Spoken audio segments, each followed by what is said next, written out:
Madame, Monsieur, bonsoir. La disparition des 189 passagers du vol Saint-Domingue-Berlin hier soir, peu de temps après le décollage de Saint-Domingue, pose le problème de certaines compagnies de charter qui n'observent pas forcément toutes les conditions de sécurité requises. En effet, dans un premier temps, on avait évoqué l'hypothèse d'un impact de foudre sur l'appareil, une hypothèse qui semble pour le moment écartée. La presse allemande mettait en cause ce matin le sérieux de certaines organisations de voyage bon marché. Jean-Claude Alanic, Patrice Pellet. C'est tout ce qui reste du Boeing 757 qui s'est abîmé en mer au large de Saint-Domingue. Aucun des 176 touristes et des 13 membres d'équipage n'a survécu. L'avion, un vol charter, avait été affrété par un voyagiste allemand à une compagnie turque qui elle-même avait sous-loué l'appareil à une compagnie dominicaine. Pour l'organisateur du voyage, c'est la foudre qui aurait provoqué l'accident. Hypothèse formellement rejetée par l'Office fédéral de l'aviation allemande et par la presse qui met en cause avec virulence les compagnies qui rognent sur la sécurité pour casser les prix, comme le confirme un pilote français. Certains avions, effectivement, sont issus de sociétés un peu scrupuleuses qui n'ont pas la logistique et l'infrastructure d'une compagnie aérienne sérieuse. Et donc, effectivement, dans certains cas, le niveau de sécurité peut être sérieusement entamé par une infrastructure déficiente.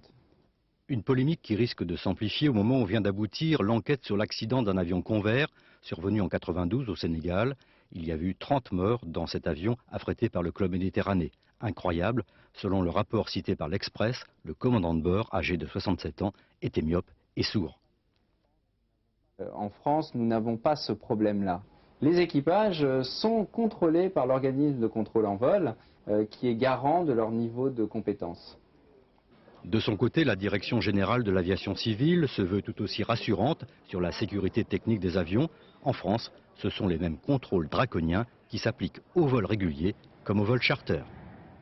La tempête est passée sur la façade ouest et sud-ouest de la France. Les vents ont parfois dépassé les 150 km/h. Les dégâts sont importants, fils électriques arrachés, téléphones coupés et 4 personnes sont mortes. Reportage de nos correspondants, commentaire Valérie Astruc.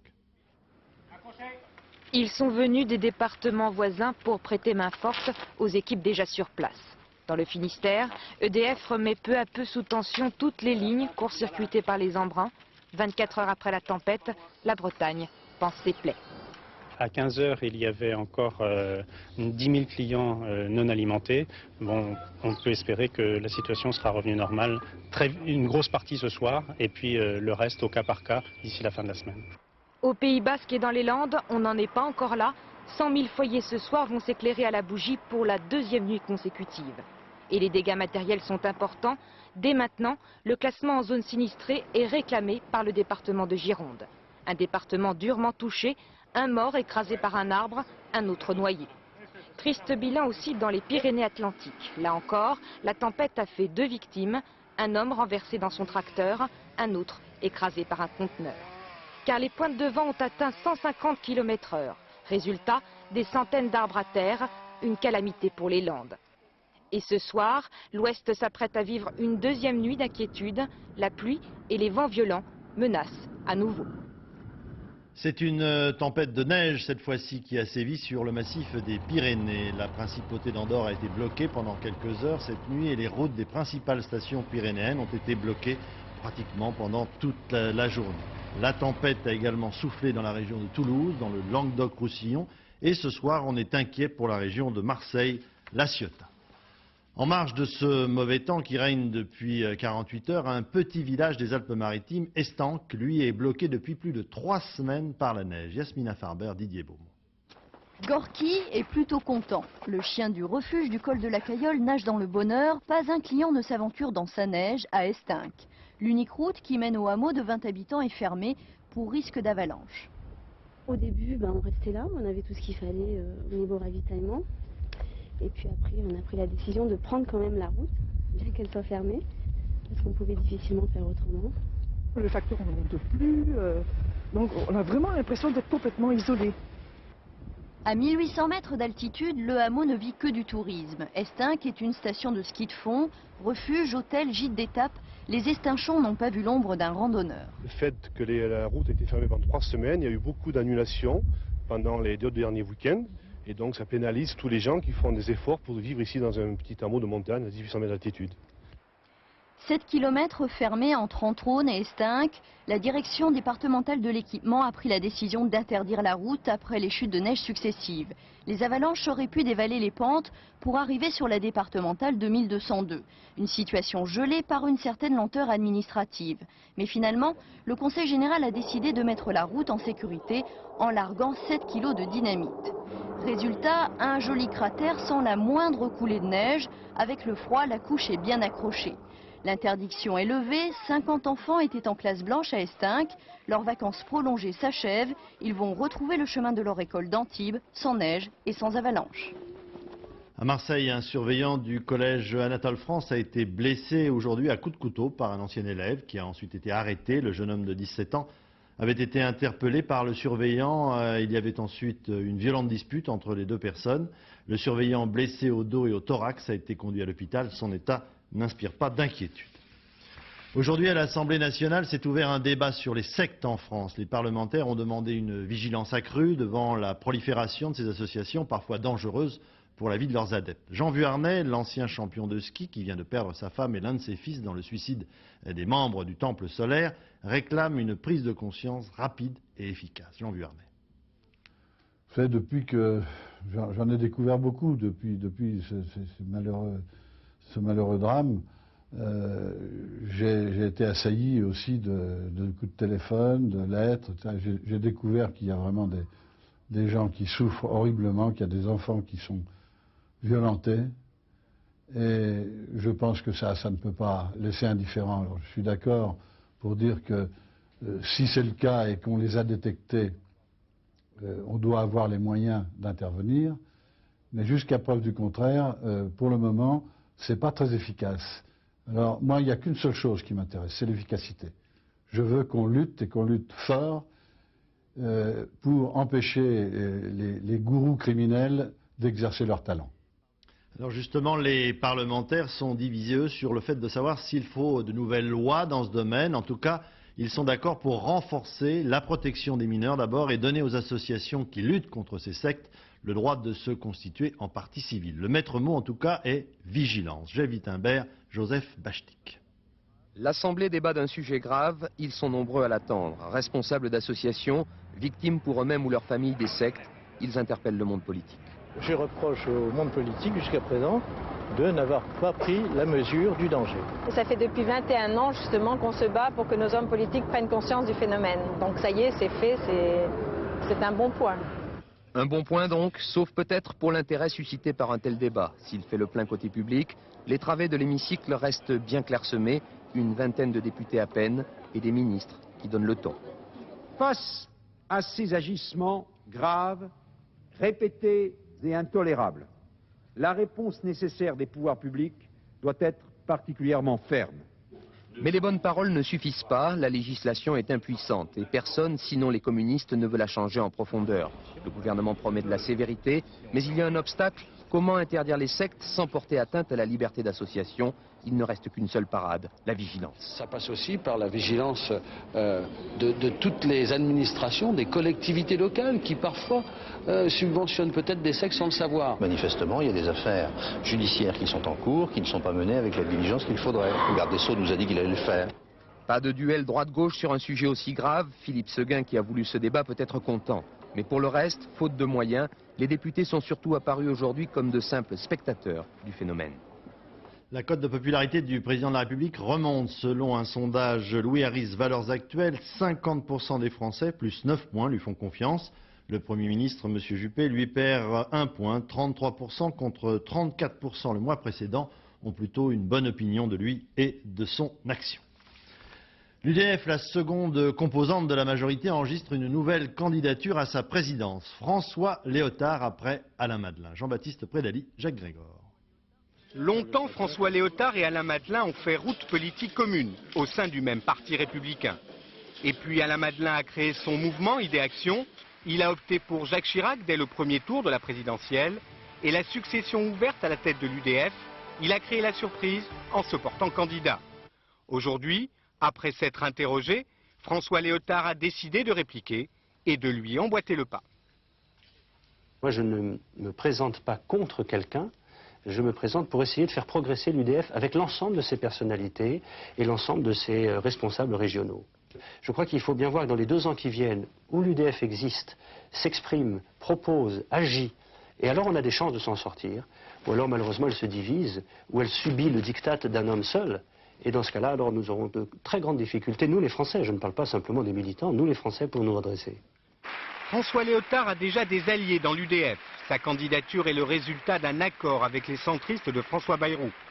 Les chefs des 2 principaux partis de l'UDF sont maintenant associés. En jeu, les législatives de 1998 et dans l'immédiat, la fin de l'ère Giscard à l'UDF. L'Allemagne publie aujourd'hui un chiffre record, celui du chômage. Pour la première fois depuis la fin de la Deuxième Guerre mondiale, le chiffre de 4 millions de chômeurs est dépassé. 4 159 000 demandeurs d'emploi, très exactement 10,8% de la population active allemande. En Allemagne, étant donné les rapports consensuels, dirons-nous, qu'entretiennent patronat et syndicats, la consigne générale aujourd'hui est de gérer ces suppressions d'emplois. Exemple, dans une des plus grandes sociétés allemandes, Siemens. Laurent Bailly, Jérôme Catala. Presque 4 200 000 chômeurs en Allemagne. Outre-Rhin comme ailleurs en Europe, ce chiffre fait peur. Même Günther Rexroth, le ministre allemand de l'économie, le qualifie d'alarmant. Alors aujourd'hui, les revendications salariales ne sont plus prioritaires. Les syndicats, à commencer par le plus puissant d'entre eux, le fameux IG Metall, en sont souvent réduits à gérer les plans sociaux.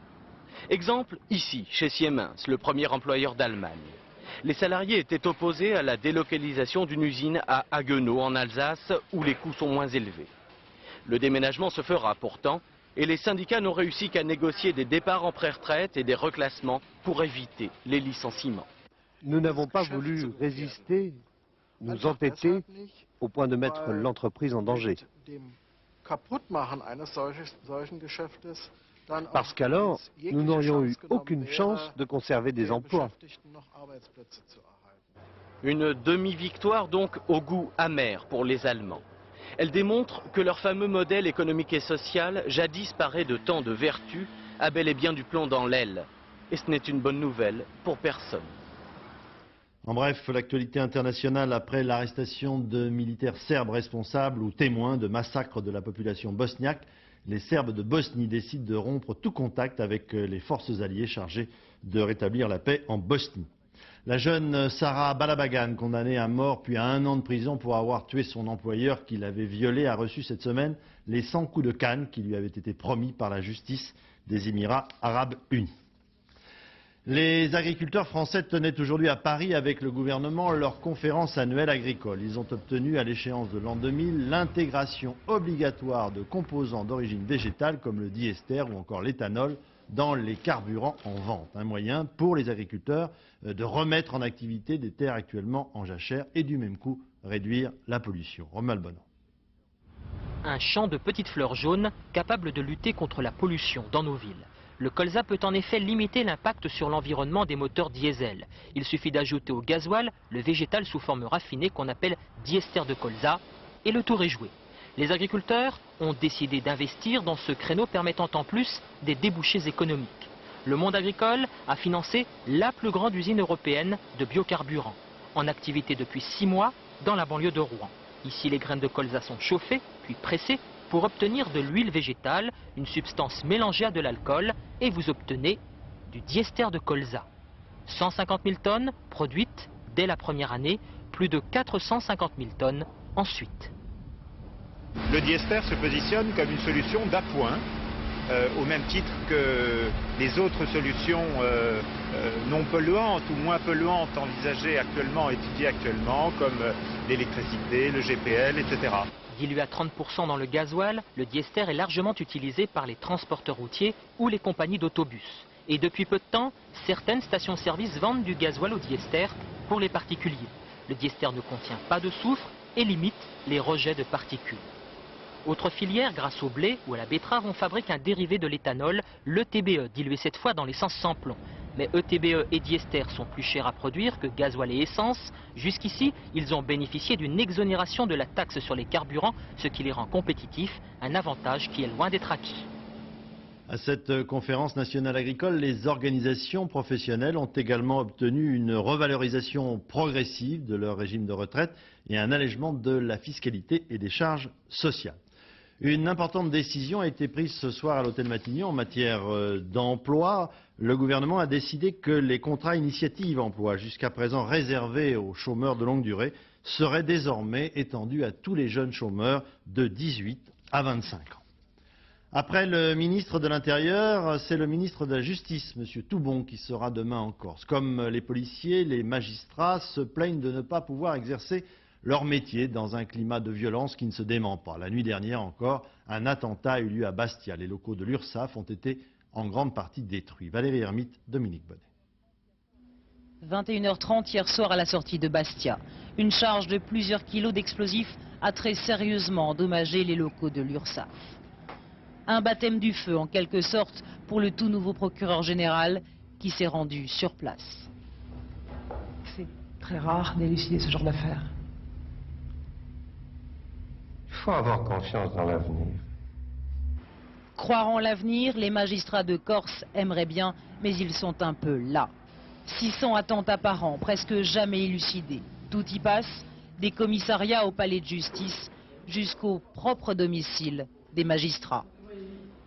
Si on ne fait pas attention à ce qui se passe, il n'y aura plus de motivation pour les magistrats de venir exercer leurs fonctions ici, et la Corse pourrait très bien, dans quelques années, être un véritable désert judiciaire. Un peu plus de cohérence dans la justice en Corse. C'est aussi ce que réclament avec force les magistrats des tribunaux dans une lettre envoyée au garde des Sceaux. La dernière démonstration de force du FLNC Canal Historique a choqué, tout comme les rumeurs des énièmes négociations avec les clandestins. C'est ce que j'appelais cette considération apportée à certains délinquants, c'est cette impunité dont certains bénéficient, qui fait que tout le monde n'est pas à égalité devant la loi. On a un peu l'impression d'être pris en otage entre ce qui est la raison d'État sur laquelle nous n'avons pas à intervenir et pas à juger, mais ces impératifs de la raison d'État nous paraissent poser de graves difficultés de fonctionnement à l'institution judiciaire. En clair, comment rester crédible aux yeux du simple citoyen corse? Les magistrats attendent aussi une réponse du garde des Sceaux. Invité spécial ce soir, l'invité justement c'est M. Nicolas Sarkozy.